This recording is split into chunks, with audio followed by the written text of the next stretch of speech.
Hello everyone, and today we are going to learn about Newton's laws of motion. So here we go. Newton's first law of motion.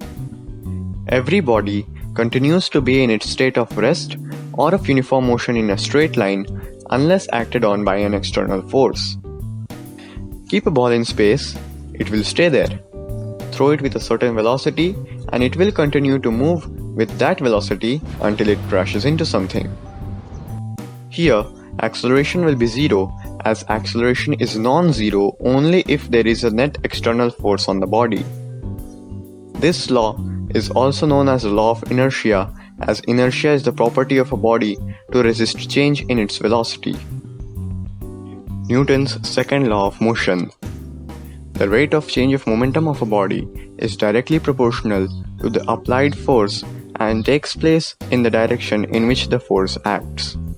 Let's take the ball in space example again.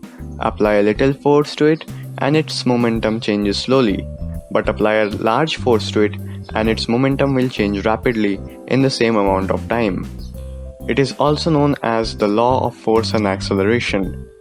We know that momentum P is equal to mass m times velocity v. Under the action of a force F for time interval delta t, the velocity of a body changes by delta v. That is, for a constant mass m, its initial momentum p is equal to mv changes by delta p is equal to m delta v. Now, by second law we have change in momentum is directly proportional to force applied, or F is equal to k delta p upon delta t, where k is constant of proportionality, which would mean F is equal to km delta v upon delta t.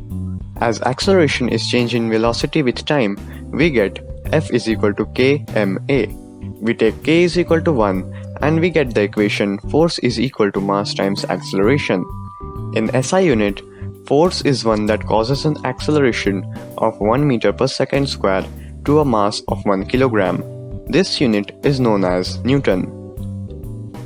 Newton's third law of motion. To every action, there is always an equal and opposite reaction.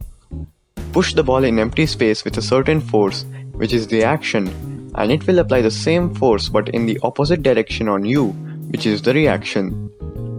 Forces always occur in pairs. Force on body A by B is equal and opposite to the force on the body B by A.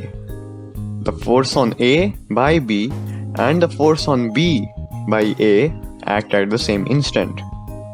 So from the third law we get force on body A by B is equal and opposite to the force on the body B by A. So I hope you learned something today. Thanks for watching and please subscribe.